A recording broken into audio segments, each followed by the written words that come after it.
Hello all lovely mommies, welcome back to my channel. मैं हूं आपकी दोस्त गरिमा। प्रेगनेंसी के ड्यूरेशन में सबसे ज़्यादा इंपॉर्टेंट होता है आपकी पोजीशन की, किस पोजीशन में आपको सोना चाहिए। स्लीप बहुत ज़्यादा इंपॉर्टेंट होती है प्रेगनेंसी में, आपके लिए भी प्लस आपके बेबी के डेवलपमेंट के लिए भी। बहुत ही ज़्यादा एसेंशियल चीज़ है कि आपकी नींद पूरी हो, जैसे कि आप रिफ़्रेश फील करें, आप अच्छा फील करें, आपकी बॉडी के अंदर एजिटेशंस नहीं हो। प्लस स्लीप एक मेजर रोल प्ले करती है आपके बेबी की ग्रोथ के ऊपर भी। तो आज ये सारी चीज़ें मैं आपको इस वीडियो में बताने जा रही हूँ कि हमें किस पोजीशन में सोना चाहिए ड्यूरिंग प्रेगनेंसी, कौन कौन सी पोजीशंस हमें अवॉइड करनी चाहिए, क्या उनके बेनिफिट्स हैं उस पोजीशन में सोने के, एंड किस तरीके से और हम अपनी स्लीप को अच्छी तरीके से सुकून से आराम से हम रात में सो सकते हैं। तो चलिए शुरू करते हैं। बहुत ही इंपॉर्टेंट क्वेश्चन है कि हमें किस पोजीशन में, कौन सा राइट पोजीशन है जिसमें हमें प्रेगनेंसी के ड्यूरेशन में सोना चाहिए। बहुत ही एसेंशियल है स्लीप, आपकी नींद पूरी होना प्रेगनेंसी के ड्यूरेशन में बहुत इंपॉर्टेंट है। इससे कि बेबी के डेवलपमेंट पर भी असर पड़ता है, साथ साथ में आपको भी, आपकी बॉडी जो है वो इरिटेट हो जाएगी अगर आप प्रॉपरली नींद नहीं लेंगे तो।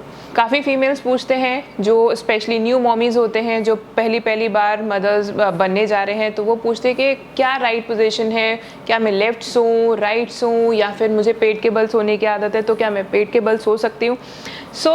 स्टार्टिंग के फर्स्ट 3 मंथ्स आप पोजीशन का इतना मैटर नहीं करता है, क्योंकि जो आपकी जो बेली है वो उतनी ज़्यादा बाहर नहीं होती है, आपकी जो यूट्रस है वो उतनी ज़्यादा ग्रो नहीं करती है। तो आप फर्स्ट 3 मंथ्स में, यानी फर्स्ट ट्राइमेस्टर में, आप किसी भी पोजीशन में आराम से सो सकते हैं। बस थोड़ा सा अवॉइड करिए पेट के बल सोने का। आप सीधे भी सो सकते हैं, आप लेफ़्ट सो सकते हैं, आप राइट सो सकते हैं। But after that first trimester के बाद में, फर्स्ट 3 मंथ्स के बाद में, जब आपकी जो बेली है वो थोड़ी बढ़नी शुरू हो जाएगी, यूट्रस भी बढ़नी शुरू हो जाएगी, तो आप बेस्ट है कि आप अपनी लेफ़्ट साइड में सोएं।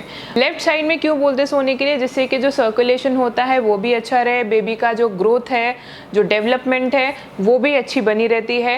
एंड अगर आप स्ट्रेट सोएंगे, जैसे कि अलग अलग पोजीशंस में फीमेल्स बोलती है कि क्या मैं, मतलब है ना, सिर्फ मुझे लेफ़्ट ही सोना है और जब हम उठते हैं तो मैं किसी और पोजीशन में होती हूँ, या अगर हम किसी और पोजीशन में हो जाएंगे सोते सोते, हमेशा लेफ़्ट में नहीं सो सकते, अगर हम कोई और पोजीशन लेंगे तो क्या वो नुकसान करेगा? ऐसा कुछ भी नहीं है। आप ऑब्वियसली बात है, जब आप कॉन्शियसली सोते हैं तो फिर आप लेफ़्ट पोजीशन में सोइए। जब आपको लगता है कि अगर आप किसी और पोजीशन में सो गए हैं रात में, या फिर आप जैसे रात में आपको जगना होगा अपनी वॉशरूम जाने के लिए, पी करने के लिए, तो जब आप वॉशरूम से वापस आए तो आप वापस से लेफ़्ट पोजीशन में सो सकते हैं। आप करवट डेफिनेटली इस तरीके से लेफ़्ट राइट बदल सकते हैं, कभी कभी आप स्ट्रेट भी सो सकते हैं, बट बहुत ज़्यादा देर आपको स्ट्रेट नहीं सोना है। राइट पोजीशन में भी नहीं सोना है। जब आप अपनी एक कंफर्टेबल पोजीशन में हो जाएं, ठीक है, अब मुझे काफ़ी देर हो गई है लेफ़्ट पोजीशन में रह के, और मतलब मेरा जो हाथ है, बाजू है, या मुझे डिस्कम्फर्ट फील होने लगा है बहुत ज़्यादा देर लेफ़्ट पोजीशन में सो के, तो आप अपनी पोजीशंस को चेंज कर सकते हैं। कुछ फीमेल्स बोलती हैं कि मुझे सीधा सोने की आदत है, तो सीधा सोना क्यों अवॉइड करना चाहिए? जैसे जैसे अगर आप सीधा सोएंगे, आपकी बेली ग्रो होती है तो यूट्रस भी ग्रो होगी, उसमें बेबी भी डेवलप कर रहा है। अगर आप उसमें सीधा सोते हैं तो उसमें डिफ़िकल्टी क्या होगी? आपको एसिड फ्लक्स होने शुरू हो जाएगा, आपको एक इरिटेशन सी होनी शुरू हो जाएगी, बर्निंग सेंसेशन होने लग जाती है, आपको ब्रेथलेसनेस होने लग जाती है, यानी छोटी छोटी सांसें आप लेते हैं, और साथ साथ में सर्कुलेशन, जो ब्लड सर्कुलेशन भी होता है, वो कहीं ना कहीं थोड़ा सा रुकने लगता है। तो जैसे बेली ग्रो करेगी, और अगर आप इस तरीके से सीधे सोते हैं तो सारा का सारा जो प्रेशर होता है वो आपके ऊपर यहाँ पर आने लगता है, आपका अपर बॉडी पर आने लगता है। इससे क्या होगा कि आपको ब्रेथलेसनेस होती है। तो जब आपको ब्रेथलेसनेस होगी तो फिर आप सीधा सो ही नहीं सकते। नेक्स्ट, कुछ फीमेल्स का क्वेश्चन होता है कि क्या मैं पेट के बल सो सकती हूँ? अगेन, आप पेट के बल सो ही नहीं सकते, क्योंकि आपकी जो बेली है वो बड़ी होती जाएगी, और आप पेट के बल बिल्कुल भी आपके लिए इम्पॉसिबल हो जाएगा सोना, और वो चीज़ ठीक भी नहीं है, क्योंकि बेबी भी ग्रो कर रहा है। सारा का सारा जो प्रेशर होगा, अगर आप पेट के बल सोने का ट्राई भी करते हैं तो आई वुड सजेस्ट कि आप बिल्कुल भी उस चीज़ को ट्राई ना करें। जब आपकी बेली जो बड़ी हो रही है तो एक तो आप सो भी नहीं पाएंगे, दूसरा सारा का सारा जो प्रेशर होगा वो बच्चे के ऊपर आएगा, तो उससे काफ़ी ज़्यादा नुकसान हो सकता है, प्री मैच्योर बर्थ हो सकता है, मिसकैरेज को भी लीड कर सकता है, क्योंकि आपका जो पूरा का पूरा वेट है आपकी यूट्रस पे आना शुरू हो जाएगा। तो इसलिए आपको है ना पेट के बल सोना अवॉइड करना चाहिए। नाउ कम्स के राइट पोजीशन में सोएं। तो मेजरली जब आप रात में सोते हैं, कॉन्शियसली सोते हैं, तो आप डेफिनेटली लेफ्ट पोजीशन में ही सोइए। वो बेबी के लिए, बेबी की ग्रोथ के लिए ज़्यादा अच्छा है। ब्लड सर्कुलेशन भी ज़्यादा सही तरीके से पहुंचता है। बेबी को जो आप फूड खाते हैं वो भी उसको अच्छी तरीके से लगता है। तो लेफ़्ट साइड जो है वो काफ़ी प्रेफर्ड है। बाकी आप अपनी पोजीशन को कभी लेफ़्ट से कभी राइट में टर्न कर सकते हैं। फिर राइट से जब आपको हो गया कि ठीक है अब मैं काफ़ी देर राइट में सो गई हूँ, तो आप अपना वापस से लेफ़्ट पोजीशन में भी आराम से आ सकते हैं, उसमें कोई प्रॉब्लम नहीं। कभी कभी लगता है कि ठीक है बहुत ज़्यादा लेफ़्ट राइट हो गया तो मैं थोड़ा सा स्ट्रेट भी सोना चाहती हूँ, तो आप स्ट्रेट भी सो सकते हैं, बट वो आपको ही डिस्कम्फर्ट करेगा। अच्छी पोजीशन को मेंटेन करने के लिए, बहुत ही प्लेजेंट नींद लाने के लिए आप कुछ चीज़ों का यूज़ कर सकते हैं। जैसे कि आप बिल्कुल कंफर्टेबल पोजीशन में लेफ़्ट साइड में सोना चाहते हैं, तो एक पिलो आपके हेड के नीचे होता है और 2-3 पिलोज़ को आप अपने पैरों के भी बीच में आराम से लगा सकते हैं, जिससे कि आपके जो पैर हैं थोड़े से एलिवेटेड भी रहेंगे, आपको कंफर्टेबल महसूस होगा और आपकी बेली को भी सपोर्ट मिलेगा। या फिर आजकल मैटरनिटी पिलोज़ भी काफ़ी चल रहे हैं। जैसे मैंने अपनी प्रेगनेंसी की ड्यूरेशन में मैटरनिटी पिलो बाय किया था, एंड ये जो मैटरनिटी पिलो है, जैसा कि आप ये देख सकते हैं कि इस तरीके का पिलो है, ये सी टाइप है। सो इसमें बेसिकली क्या होता है कि जैसे मैं लेट जाती थी इस तरीके से बीच में यहाँ पर, और ये मेरा हेड होता था, यहाँ पर मेरा हेड होता था और आर्म मेरा इस तरीके से रेस्ट कर लेता था। पैरों को मैं इस पिलो के बीच में फंसा लेती थी। एक पैर मेरा यहाँ पर होता था और एक पैर यहाँ पर। तो बहुत ही कंफर्टेबल तरीके से आप इस पिलो में आ सकते हैं और आप इस मैटरनिटी पिलो को बिल्कुल बाय कर सकते हैं। बहुत ही ज़्यादा यूज़फुल चीज़ है और मेरी पूरी की पूरी प्रेगनेंसी के ड्यूरेशन में बहुत ज़्यादा हेल्पफुल रहा है ये। स्पेशली ये सी टाइप पिलो ज़्यादा कंफर्टेबल है। दूसरा आता है एक यू टाइप पिलो भी आता है। मैंने उसको यूज़ एक्चुअली नहीं किया है, बट व्हाट आई फील कि उसमें एकदम यू टाइप है। सो आपका हेड होगा वो यू फॉर्म में होगा। इस तरीके से आप है ना, जब आपका जो हेड होगा वो ऊपर की तरफ होगा, जो कर्व होता है वहाँ पर आएगा, एंड आप हैंड को इस तरीके से कर सकते। तो आई डाउट कि मतलब बेली अगर आपकी बहुत ज़्यादा एक्सटेंड होती है, जैसे कि मेरी बेली काफ़ी लार्ज हो गई थी, तो फिर उसकी वजह से मुझे लगता है कि जो उसके पैरेलल में पिलोज वगैरह इस तरीके से होते हैं, पूरा जो यू शेप होता है वो कहीं ना कहीं हिंडर करेगा। सो व्हाट आई प्रेफर्ड कि मैं मतलब सी टाइप मैटरनिटी पिलो लेती हूँ। यहाँ पर जो होता है वो बेली को काफ़ी एक्सटेंड होने में आराम से आप एक्सटेंड हो सकती कंफर्टेबली। आप बेली को कोई दिक्कत नहीं है, कोई इस तरीके कोई हिंड्रेंस नहीं है। अगर आपको सपोर्ट करना है तो थोड़ा सा इसको नीचे पुश कर सकते हैं, तो ये बेली के पार्ट पे नीचे आ जाएगा और आपका लेग्स भी दोनों जो हैं वो आराम से आप बीच में इसको मैटरनिटी पिलो को रख के और आराम से सो सकते हैं।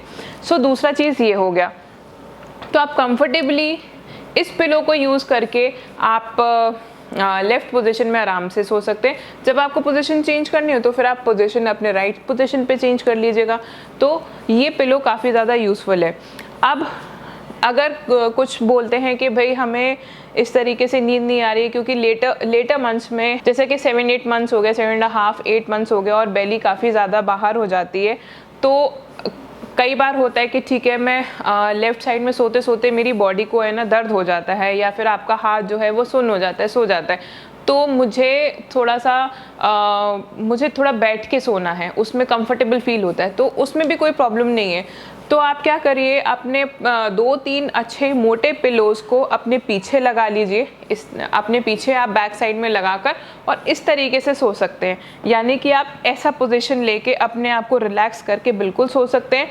प्लस आपके जो पैरों के नीचे थोड़ा सा पैरों को एलिवेट कर लीजिए 1-2 पिलोज़ लगा के, तो आपकी पोजीशन ऐसे रहेगी कि आप मतलब पीछे 2-3 पिलोज़ लगा लिए तो आपकी बैक को भी सपोर्ट मिल गया अच्छी तरीके से, कहीं पर कोई कर्व नहीं आ रहा, आपकी पोजीशन गलत नहीं हुई, प्लस आपके जो पैर जो हैं 1 या 2 पिलो से रख के एलिवेटेड भी रहेंगे, जिससे थोड़ा सा ऊंचाई रहे, आपके पैरों में स्वेलिंग नहीं आएगी। सो ये 2 पोजीशंस हैं काफ़ी अच्छी। Left position is preferably yes, और बहुत ही बेस्ट पोजीशन है आपको आपकी प्रेगनेंसी के ड्यूरेशन में सोने के लिए, for your benefit plus as well as for your baby's growth and development के लिए। अब हम कैसे क्या क्या चीज़ें कर सकते हैं जिससे कि हमें आराम से सुकून से नींद आ सके, हम पीसफुली अपनी रात में विदाउट हिंड्रेंस रात में आराम से सो सकें। तो कुछ चीज़ें हैं जैसे कि नंबर 1, आप रात में जब आप सोने के लिए जाएं तो हल्के से ल्यूक वार्म वाटर से शावर ले लीजिएगा। तो वो शावर जो है वो आपकी बॉडी को, ल्यूक वार्म वाटर जो है वो आपकी बॉडी को रिलैक्स करेगा, आपको बहुत अच्छी नींद आएगी। पॉइंट नंबर 2, आप रात में सोने से पहले कम से कम 2 से 3 घंटे पहले आप अपना खाना खा लीजिए। अप्रॉक्सीमेटली अगर आप 10 बजे सोते हैं तो 7 बजे के आसपास में अपना खाना खा लीजिएगा, रात का डिनर कर लीजिए एंड देन फिर थोड़ा सा हल्का सा माइल्ड वॉक कर लीजिए। जिससे क्या होगा कि एक तो वॉक वेरी गुड, तो हमें वॉक करते रहना चाहिए so as to keep a body active. And दूसरा क्या होगा कि आपको एसिड फ्लक्स, एसिडिटी, गैस जैसी चीज़ें नहीं बनेंगी, क्योंकि जब हम खाना खा के और वैसे भी इन जनरल रात में सो जाते हैं तो हमें एक बेचैनी सी और घबराहट ज़्यादा होता है क्योंकि गैस बन रही होती है। प्रेगनेंसी में सबसे कॉमन इशू यही है कि हमें बहुत एसिड फ्लक्स होते हैं, बहुत ज़्यादा गैस बनती है। तो उसको अवॉइड करने के लिए आप 2 से 3 घंटे पहले आप अपना डिनर कर लीजिए एंड थोड़ा सा माइल्ड वॉक करके एंड देन फिर आप सो सकते हैं। पॉइंट नंबर 3, जब आप रात में उठते हैं, ऑब्वियसली आपको रात में उठने की ज़रूरत पड़ेगी। वाई? बिकॉज जब हमारी यूट्रस बढ़ती चली जाती है तो हमारा ब्लैडर जो है वो छोटा होता चला जाता है, तो हमें बहुत फ्रीक्वेंट यूरिनेशन जाना पड़ता है। तो जब आप यूरिन पास करने के लिए जाएँ, पीक पास करने के लिए जाएँ, तो फिर आप जब आप वॉशरूम होकर आ जाए तब आप पानी पीजिए। तो पानी से क्या होता है, एक तो आप हाइड्रेटेड फील करेंगे, गैस नहीं बनेगी, एसिड फ्लक्स जो होगा वो चीज़ नहीं होगी, आपको सूद आउट करेगा और आपको अच्छे से नींद भी आएगी। नेक्स्ट पॉइंट नंबर 4, जब आप सोने के लिए जाएं रात में तो थोड़ा सा गर्म दूध, हल्का सा ल्यूक वार्म दूध जो है वो पी लीजिए, जिससे कि आपको इंटरनली रिलैक्सेशन फील होगा। मुझे जो सबसे ज़्यादा फ़ायदा हुआ था वो हुआ था एक तो खाने में गैप रखने पर, मतलब खाना और सोना जब था, डिनर और सोने के टाइम में मैं 2 से 3 घंटे पहले का उतना गैप रखती थी और मैं फिर खाना खाने के बाद में थोड़ा सा वॉक करती थी। तो उससे मेरे को काफ़ी ज़्यादा फ़ायदा हुआ। मैं काफ़ी हाइड्रेटेड रहती थी, मैं काफ़ी सारा पानी, फ्लूइड्स इस तरीके से लेती थी जिससे कि मेरे को कॉन्स्टिपेशन, गैस, एसिड फ्लक्स वगैरह नहीं होता था। एंड थर्ड थिंग, मैं डेली जो है वो ल्यूक वार्म वाटर से नहाकर शावर लेकर ज़रूर सोती थी। उससे क्या होता था, मेरी पूरी जो बॉडी है वो बहुत रिलैक्स हो जाती थी। और जो चीज़ मैं हमेशा करती थी, हमेशा अपने पैरों के नीचे पिलो जो है वो रखती थी एलिवेटेड करके, क्योंकि लास्ट के ड्यूरेशन में क्या हुआ, मेरे को बॉडी में जो है वो काफ़ी ज़्यादा स्वेलिंग होने लगी, वाटर रिटेंशन बहुत हो गया, स्वेलिंग होने लगी। तो फिर जब मैं उनको पिलोस को अपने पैरों के नीचे रख के और एलिवेटेड पोजिशन में रहती थी तो मेरे जो रिलेटिवली स्वेलिंग जो होती थी पैरों में वो कम होती थी एंड पैरों में एक इरिटेशन से होती थी, जिसको बोलते हैं ना झंझनाहट होना, वो चीज़ थोड़ा रिलेटिवली कम होती थी। तो इससे क्या है कि मेरा ब्लड सर्कुलेशन भी मेंटेन रहता था और मैं आराम से लेफ़्ट साइड में पोजीशन में सो जाती थी इस पिलो को रख के। तो ये पिलो तो मेरे लिए बहुत ज़्यादा यूज़फुल रहा है। इनफैक्ट ये बाद में भी जब मैंने बेबी डिलीवर कर दिया था उसके बाद तक भी मैंने यूज़ किया। अब उसके बाद में कैसे मैंने यूज़ किया वो मैं आपको फर्दर वीडियोज़ में बताऊँगी। सो फ्रेंड्स, बहुत इंपॉर्टेंट है हमें लेफ़्ट साइड में सोना, अपने ईजीनेस के लिए, अपनी अच्छी स्लीप के लिए, प्लस बेबी की ग्रोथ के लिए। और मैंने आपको इसमें तरीके भी बताएं किस तरीके से आप अच्छी और नींद ले सकते हैं, अच्छी स्लीप आपको आ सकती है, which is very important. Friends, hope आपको मेरी वीडियो पसंद आई होगी। प्लीज़ लाइक एंड शेयर करना ना भूलें, अपने कमेंट्स मेरे साथ में कमेंट बॉक्स में ज़रूर शेयर करें and please subscribe my channel. So then see you soon in the next video. Thank you.